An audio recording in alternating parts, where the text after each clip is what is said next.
நீங்க சொல்றது உண்மைதான், நான் மந்திரவாதி தான். ஆனா உங்க அம்மன் சிலைய நான் திருடல. அன்னைக்கு நைட் நான் கிரீடத்தை எடுக்கிறதுக்காக உள்ள போனேன். என்னால அம்மன் சிலை பக்கத்துல நெருங்க கூட முடியல. அங்க ஒரு சக்தி என்னை தடுத்துச்சு. அதனால நான் திரும்பி வந்துட்டேன். இவ்வளவுதான் நடந்துச்சு. மந்திரவாதி சொல்றது உண்மைதான். அவன் கோயில் விட்டு வெளியே வரும்போது அவன் கையில அம்மன் சிலையோ கிரீடமோ கிடையாது. ஆனா அம்மன் சிலைய திருடினது இந்த கூட்டத்துல ஒருத்தன் தான் இருக்கான். அன்னைக்கு நைட்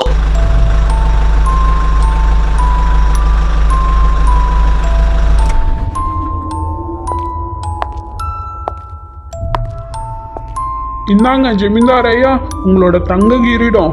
நான் அம்மன் சிலைய முன்னாடியே வண்டியில போட்டு உங்க குடோன்ல வைக்க சொல்லி அனுப்பிட்டேயா. தயவு செஞ்சு இதை நான் தான் செஞ்சேன்னு யாருக்கிட்டையும் சொல்லிடாதீங்க. சரி சரி, அத கார்ல எடுத்துட்டு போய் வை. அது தங்க கிரீடமே இல்ல.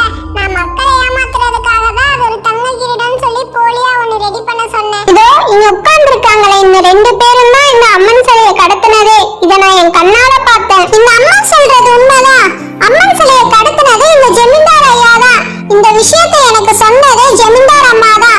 இவங்க குடோன்ல போய் பார்க்கும்போது தான் அங்க அம்மன் சிலையே இருந்துச்சு.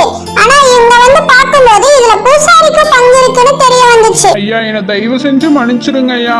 நான் இதை எதையும் செய்யல. ஜமீன்தார் ஐயா சொல்லி தான் இந்த விஷயங்கள் எல்லாம் செஞ்சேன். என்னை மன்னிச்சிடுங்க. எவ்வளவு பெரிய ஆளா இருந்தாலும் தப்பு செஞ்சா அதுக்கான தண்டனையை கண்டிப்பா அனுபவிச்சுதான் ஆகணும்.